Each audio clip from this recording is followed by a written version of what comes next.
Hi, English 9 students, and welcome back to week 3 of English 9. I wanted just to take you quickly through week 3 so you can see what to expect. This is our first full week in Unit 1. So first of all, find our class on Canvas and open it up. Go to the modules, and then scroll down to week 3. As you're passing through weeks 1 and 2, if you've not finished anything in there, please go ahead and finish it. And then we come to week 3, August 17th through 21st. I know some teachers are calling this week 2 or week 1.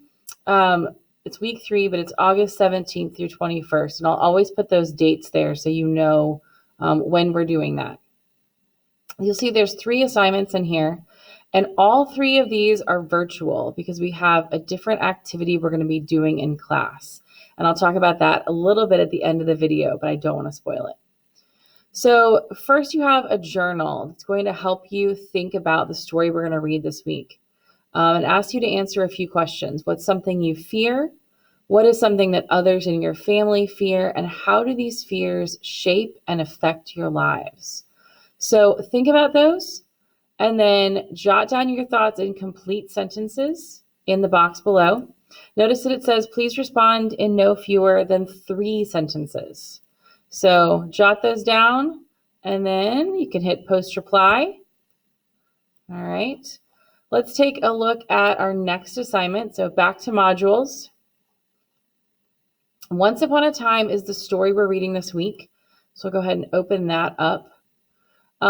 What you'll see here is some slides about the story. It says, please look at the following slides introducing the story Once Upon a Time. Read over the notes on genre and literary terms, watch the background video, and follow the instructions to get to the story. So I'm going to go ahead and click through the slides. Here are the goals. Here are some notes on short stories. I know you guys have read some of these in the past. Here are some notes on setting and theme, 2 big literary terms we're going to be talking about and working with in this story.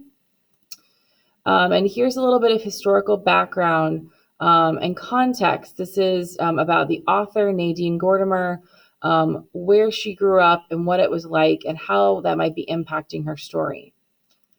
And then this last slide gives you an easy way to find the story. For those of you who were in class last week, you got your hardback copy of your book and you can just open to it and read it at home.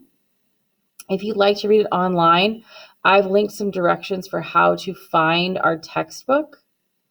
I'll also walk you through on here how to find it. So here are the instructions if you're totally lost. This ends at Discover, and this is a teacher screen. You guys instead will see, I believe it's Discover, grades, assignments, and something else. You can also go to assignments where you'll see that for my class. I've shared with you the assignment for the reading, so you can click there. Another way you can get to the textbook is to go back to the home screen and click on the textbook. It will bring you to this page. You click on Ed, and that will bring you to the online textbook, just like you see in the directions over here. And you'll see your page. Again, this is a teacher screen. You guys will see up here assignments. If you click on assignments, I have it under my class right now. You'll see student edition read, and you can read. You can also go to Discover in Unit 1.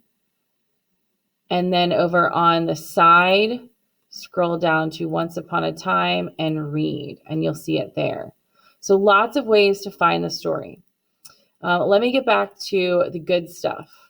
Once you've found the story, we're back in this assignment, Once Upon a Time, you're going to complete this graphic organizer, and let me walk you through it because it can be a little daunting when you first look.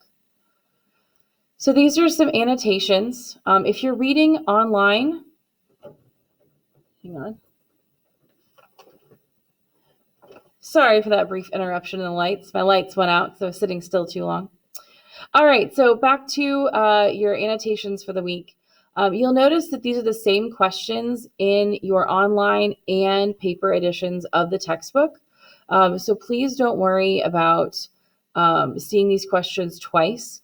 I just put them here because I couldn't find a good way for everybody to submit them in the same way without doing it like this.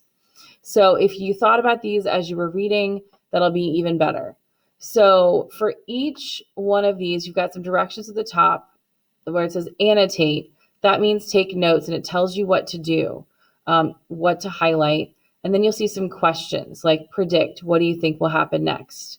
Then you'll see another annotate and another question, and then another notice a note, highlight, and another question. Same thing at the end, another question. So what you're doing is close reading certain passages from the story. And I've linked here the paragraph number, so you can go back and see it in your actual text if you'd like to.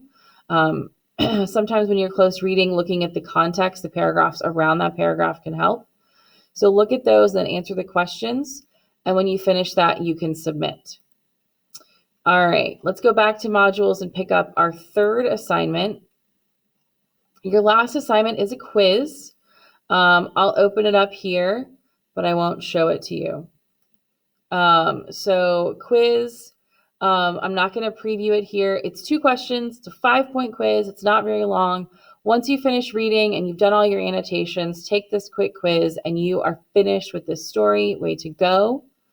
And that brings us to the end of your online work for the week. So once you've done those 3 things, you're finished. If you're one of my Thursday, Friday kiddos, you can probably finish most of this before you come to class. If you're a Monday, Tuesday kiddo, you might get the journal done, maybe nothing else. Our work in class this week is going to relate to your journal, and it's going to involve some artwork and 3D printer pens. So please get excited. I am so excited to see you all next week. I hope you have a fantastic weekend and that you get some extra rest. Take care.